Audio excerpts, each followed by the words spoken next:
Tantor Audio presents Arms Commander by L.E. Modesitt, Jr. Narrated by Kirby Heyborne. The angels came with blades of gray, and shining bright with silver slew all those who fought in sun or dew, then brought a bladed peace to stay.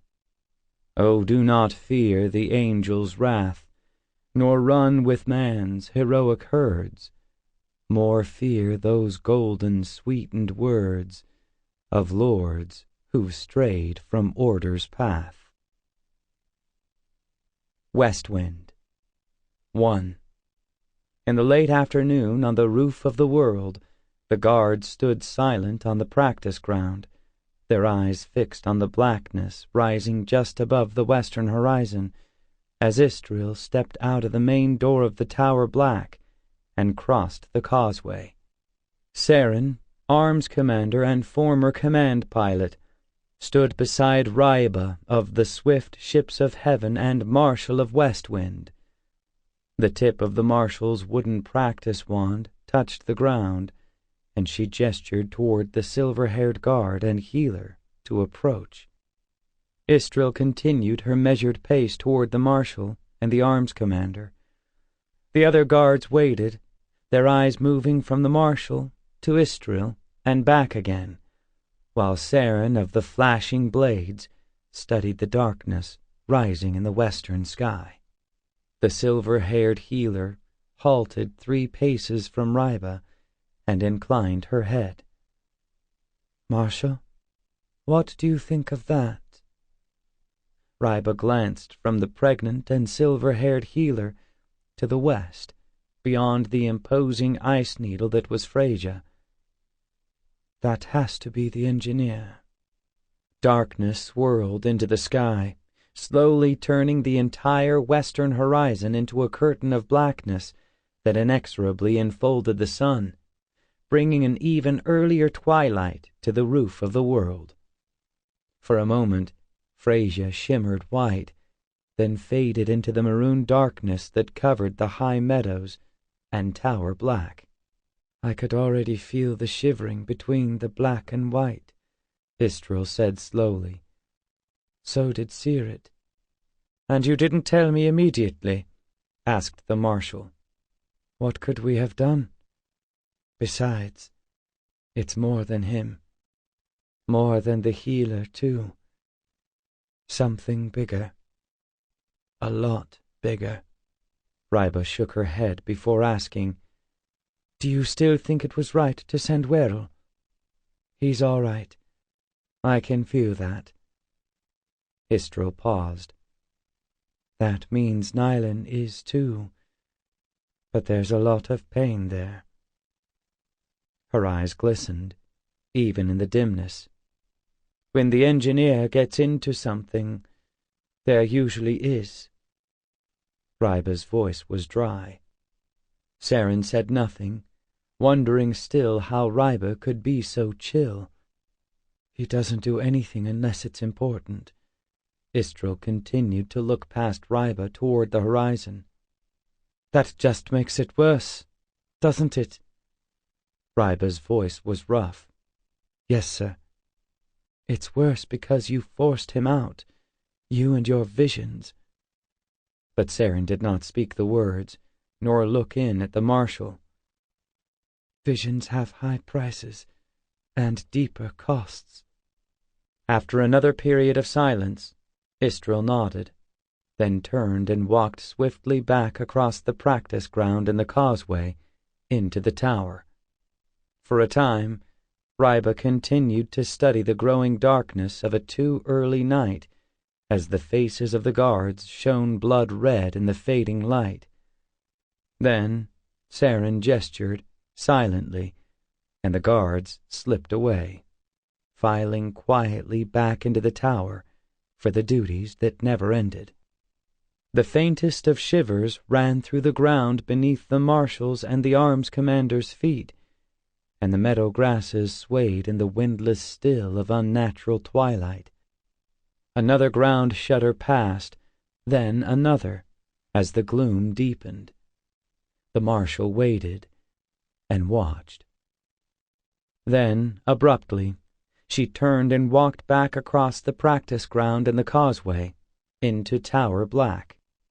Long after the marshal had returned to Tower Black, Saryn remained on the stone causeway just outside the door to the tower, her eyes still gazing toward the west and the darkness that glowed, framing the ice peak of Freya, as if to suggest that even the mightiest peak on the roof of the world was bounded by forces beyond mere nature. Between darkness and darkness. Again, she did not voice her thoughts. That she had learned from the engineer and the singer. That was unwise. 2. And the guards of Westwind hardened their hearts as cold and as terrible as the ice that never leaves Freya, against the power of any man in any land under the sun. For Ryba had declared that Westwind would hold the roof of the world for ages, and that Tower Black would stand unvanquished so long as any guard of Westwind remained. Saryn of the Black Blades of Death said nothing, although she demurred within her heart, for she knew that Westwind had been built of the darkness of Nylon, and would stand unvanquished only until an heir of the darkness that had toppled great Sayador returned to Tower Black, and cloaked the walls of Westwind in ice as cold and hard as that which covered Freya, ages though it could be before such might come to pass. Yet Westwind prospered, for to Ryba came women who had long since tired of bondage and of bearing children, who, if male, too often died in warfare and mayhem, or under the yoke of great labor, and, if female, bore children until they died as well. For such women, the cold of the roof of the world was the least of tribulations, and in their freedom they took up the twin blades, first forged by Nylon, then by Huldran, then others, who had learned well from the Master of Darkness. And Saryn trained each and every one of them, so that the least able of any who carried the twin blades was more than a match for twice her number, and with the bows formed of order itself by Nylon, even a man-at-arms in full armor was but a fat boar ready for slaughter. With those blades and shafts they dispatched the brigands of the Westhorns, so that traders and others could travel the heights unmolested, and for that safety all were content to pay tariff to Ryba. Still, those who would cross the heights travelled but in late spring, summer, and early fall, for once the snows fell and the ice winds blew, none travelled the roof of the world, save the angels of Westwind. All was well in Westwind in the days that followed the fall of Sayador, for though the winters were long and chill, Tower Black was warm and well provisioned. Book of Erlin, Section 1. Restricted text. 3. With the coming of spring on the roof of the world, most of the snow around Tower Black and its outbuildings had finally melted, rushing down the stone-lined channels to the reservoir and the waterfall. The one exception was on a shaded section of the north side, where more than a yard of snow and ice yet remained. Once the reservoir was full, the water that came over the spillway followed the old channel to the cliff, where it poured downward into the small lake below, created by another stone and earth dam that Nylon had designed to provide power for the mill and ceramic works beyond the dam, although Saryn had been the one to oversee the actual construction.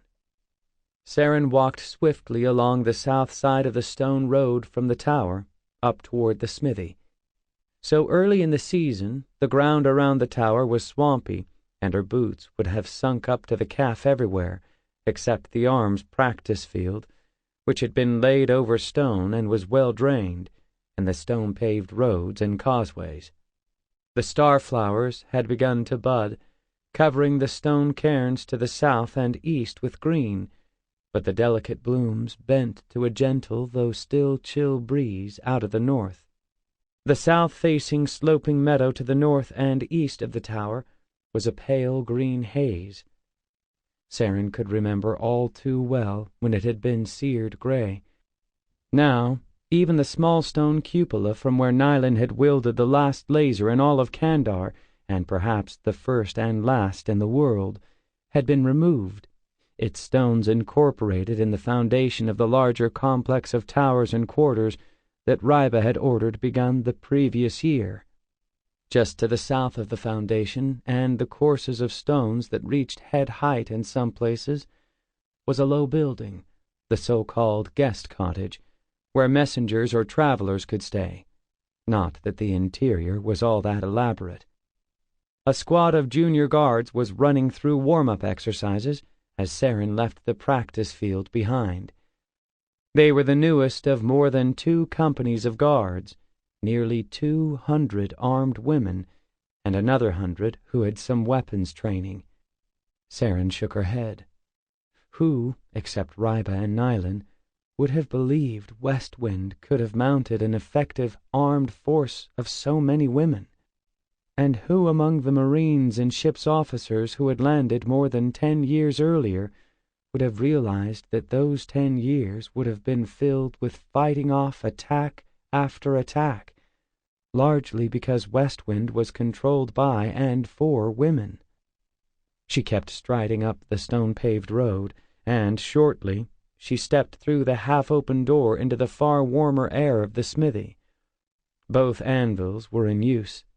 Sessia and Huldran worked a short sword blade on the larger, and Darren and Idral used the smaller to forge arrowheads, with Zyendra standing by. Nunca and Gressla, 2 junior guards, alternated working the forge bellows. Neither Huldran nor Sessia looked up until Sessia took the partly worked blade from the anvil with the tongs and returned it to the forge for reheating.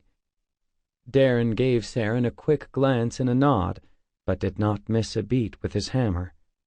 The year after Nylund and Erlin had departed Westwind, Darren had asked to be allowed to help at the forge, pointing out that his artificial foot made him a poor field worker and an even poorer hunter, but that it mattered little in the smithy. Because he'd been willing to undertake the dirtier work and pump the bellows whenever asked, Huldran had agreed, and Ryba had said nothing.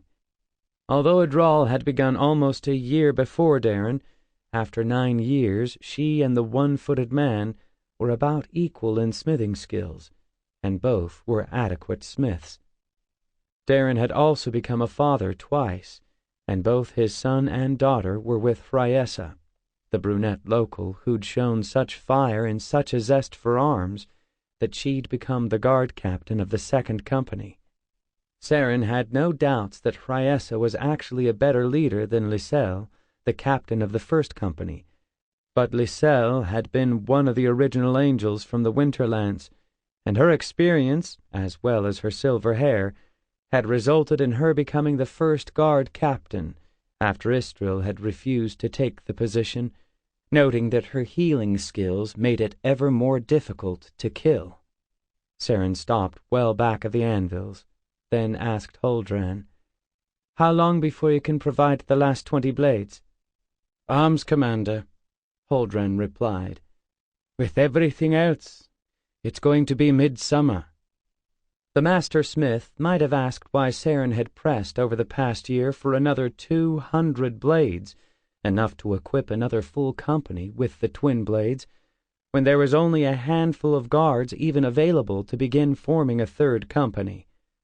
But such decisions were made by the Marshal of Westwind, and none questioned Ryba. "Arrowheads?" Saryn asked, her words directed at Darren. "We're still way ahead of the Fletchers, sir," replied Darren. "As for the bows, Commander," Huldran said, "we've tried everything. But if we start with the composite strips, we burn what little of the composite is left. If we try to forge even the thinnest iron around it, we get something that separates when there's any tension on the bow. So how can we get bows with power and compact enough to use from the saddle? Felina comes from Analeria. She was a bowyer's apprentice because her father didn't have any sons. They use horn bows there. They can pierce armor. She's been working on several since last summer, and I've got some ideas about strengthening the central core. Saryn listened as Huldran explained, before asking, "How soon will you know whether this will work?" 2 weeks at most, sir. Saryn hoped the idea would work, because wooden bows with penetration power were too long, and only a score or so of Nyland's smaller composite bows remained. Once she finished with the smiths, Saryn headed back down toward the practice field. Above her on the road, 2 squads of the newest recruits were walking toward the stables, doubtless for their tour at mucking out the stalls and using the wheelbarrows to cart the manure down to the fields, largely for root crops that would last through the long and cold winters. 3 other guards walked up from the practice field. Flanking Chryessa were the 2 more experienced guards acting as squad leaders for the newest recruits. "Keep them working on the exercises to build their arms and shoulders." Saryn smiled. "Sir," offered Chryessa, catching sight of Saryn. "Guard captain," returned Saryn. "A moment, if you will." "Yes, sir." Chryessa gestured uphill toward the stables. "I'll be with you 2 shortly." Saryn waited until the 2 guards were several yards away. "How are the recruits in your newer squads doing?" "About the same as any others after their first winter on the roof of the world. Vionyai looks to be the most promising." Chryessa had picked up Temple well enough to be conversant in both Old Rat and Temple, one of the reasons why Saryn had made the Spitfire a guard captain. "She's the one that brought in the snowcat after the blizzard?" Chryessa nodded. "She's not the strongest, but she wants to be the best." "That sounds like someone else." The faintest touch of a smile appeared at the corners of Chryessa's mouth, then vanished. "We'll see. Jeannie works hard too. They all do, I'd have to say." Saryn nodded. The remoteness of Westwind and the reputation of the Angels weeded out women who were not serious about changing their lives long before they reached Westwind. "Of the latest to come before the snows last autumn, there are 26 from Gallos and 9 from Analeria," the arms commander said, not quite conversationally. "Relin, you think?" Chryessa pursed her lips. "It could be. The only one to mention the one-handed man in black was Sachala. She claimed she never heard him, but her cousin did. Vionyai said that Sachala had only brothers, and that was why she fled Passera. Passera? She crossed all of Gallos, then the Westhorns. It cost her dearly. Her child will come due by summer. The healer says it will be a girl." Ryba might appreciate another future guard, but every local woman who had arrived in Westwind had paid dearly in some way. That might also be why few declined to be trained to bear arms. "I need to report to the Marshal." "Yes, sir." Chryessa nodded, then hurried up the stone road toward the stables. As she walked swiftly down toward the causeway, Saryn caught sight of 3 slender figures in grey at the eastern end of the practice field, practicing blade work with wooden wands. Caelin and Aimra were pressing the third, Dilius, the daughter of the Marshal, who, at almost 11, already could handle the twin blades better than most of the Westwind guards. But then she'd been trained from birth, not so much by Ryba as by Saryn and Istril. The 3 silver hairs, that was the name the locally born guards called the trio of Dilius, Caelin, and Aimra, the daughter of Istril, and a year younger than the other 2, so alike that they might have been full sisters rather than the half-sisters that they in fact were. "Technique!" called Saryn. All three of you are relying on speed and not your technique. If you're going to practice by yourselves, do it correctly." All three lowered their wands. Aimra smothered a grin. Dilius and Caelin inclined their heads solemnly. "Do you three want to join the recruits up at the stables?" "No, sir. I didn't think so. But why don't you go up there and offer to walk the horses while they're cleaning the stables? Keep them on the road, otherwise you'll end up having to clean them as well. The ground's too swampy. You can tell the guard captain that I sent you." "Yes, sir." The three hurried toward the tower to put away their wands. Saryn followed, closing the heavy door behind her and starting across the gloomy lower foyer when she saw a junior guard coming down the steps with a basket heaped with linens and other cloth. "Why aren't you with the others?" asked Saryn. "I'm the one assigned to the healer today, sir," replied Calissa. "I was taking these over to the bathhouse to wash." "Go ahead, then." With a faint smile, Saryn stepped to one side. The young woman looked around before asking, "Guard Commander?" Saryn had almost started up the steps, but halted at the hesitant words of the girl, a thin figure who had walked the roads and trails all the way from Fenard in the waning days of the previous fall, literally clawing her way through the last snowdrifts to a guard post 3 k's below the ridge overlooking Tower Black. "Yes, Calissa." "Is it true that—" The brunette looked away. "Is what true, girl?"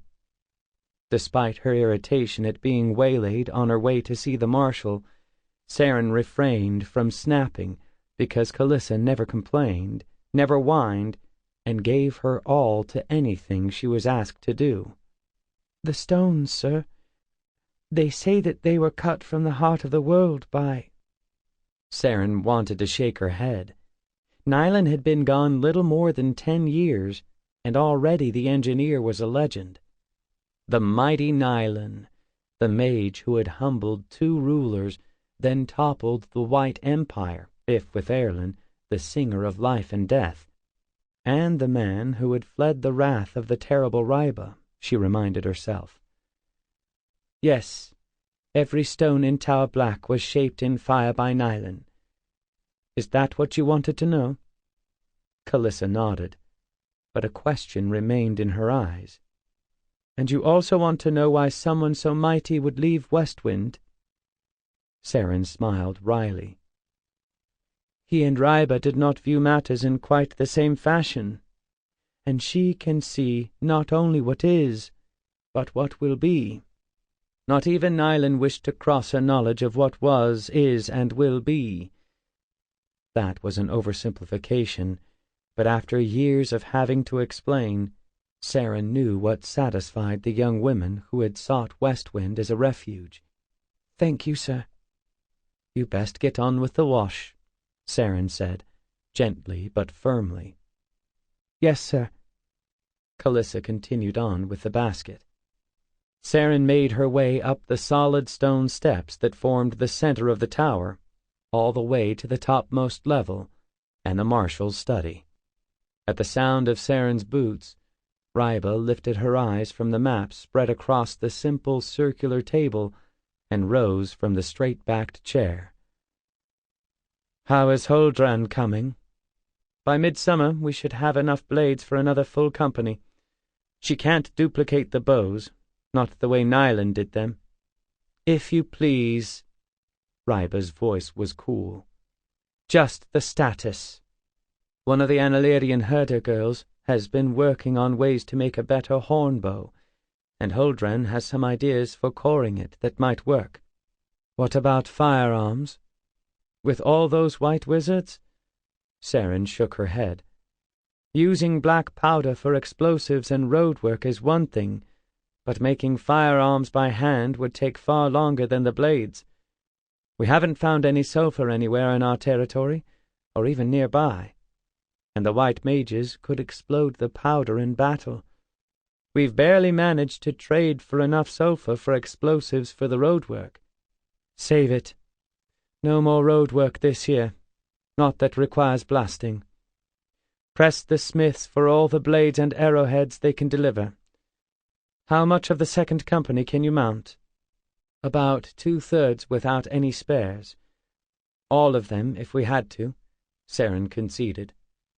We were hard-pressed for fodder for the mounts we had this winter. We'll have to find a way to do better next year. Much better. Ryba's words were calm, as if finding another 50 mounts and 5 months of fodder for them was the easiest of tasks upon the roof of the world. Saryn merely nodded, then asked, "Why are you so concerned about weapons for a company we won't likely fill for another few years?" "We'll fill it sooner than that. We have to. Who's likely to cause trouble? It can't be from Lady Zeldyan in Lornth, or Lord Gethin, not after all that happened there. Lornth isn't the problem. Lady Zeldyan has her hands full with the Geronyi and Ildirim's son. It took 5 years for the Geronyi to sort out which of Ildirim's sons would be Lord of Gerons. That's why they didn't resume hostilities against Lornth. But that could all change soon, now that Zeldyan's son is getting old enough to rule. It's one thing to remove a woman, but the lord holders there tend to think twice about going after male rulers. Neslek's what? 11? The years are longer here. He's 12 in terms of Cybran years, and at 15 local years he can rule, even if he really leans on his mother and his grandfather. Carthanos? Ryba nodded. Gallos, not Carthanos himself. I've received word that Lord Carthanos is ill. He may recover, he may not, but he will not rule Gallos for much longer, and his son hardly has any love for Westwind. Oh? Asked Saryn. Do you recall how Balya came here? Yes, she's the beautiful one who brought her mother and the wagon and the looms. Without her, we'd be far less well clad. She brought a small chest of golds to allow her sons to remain with her. The 2 boys had barely been more than babes in arms. Even now, they were only 6 and 7. She said that she was fleeing an abusive husband, and that Westwind was the only place she could be sure she would not be reclaimed. I'm more than certain that Arthanos was abusive, but he wasn't her husband. Arthanos? She's never mentioned his name, not that I know. Saryn paused. Oh, he's that, Arthanos? She was his mistress, then? Exactly. He is a very nasty piece of work. His oldest brother was part of the small Gallosian contingent in the attack on Westwind, and did not survive. Not all that surprisingly, his next older brother died last fall in a riding accident. Now his father is ill. Does he know that Balya is here? He tortured enough people to discover that. Ryba might have been discussing what road needed to be paved next. When will he attack? Late spring, or sometime in summer. Well before the harvest in Gallos. We'll need all the explosive devices you can manage. Arthanos will have white wizards. They aren't that good at detonating explosives buried in rock and soil, especially those that aren't all that close. Saryn understood what Ryba saw and foresaw more than anyone logically could, but she'd yet to have been wrong when she said something was going to happen, and that meant another war, or series of battles, and more deaths. Given the position of the Angels of Westwind and Ryba's determination, Saryn's only choice was to work to make certain the deaths were overwhelmingly those of the Gallosians. 4. In the late evening, Saryn and Istrel sat in the darkness of the long room that doubled as the dining hall and common room of Tower Black, across from each other at the corner of the long table nearest the iron stove and the hearth. Sample complete. Ready to continue?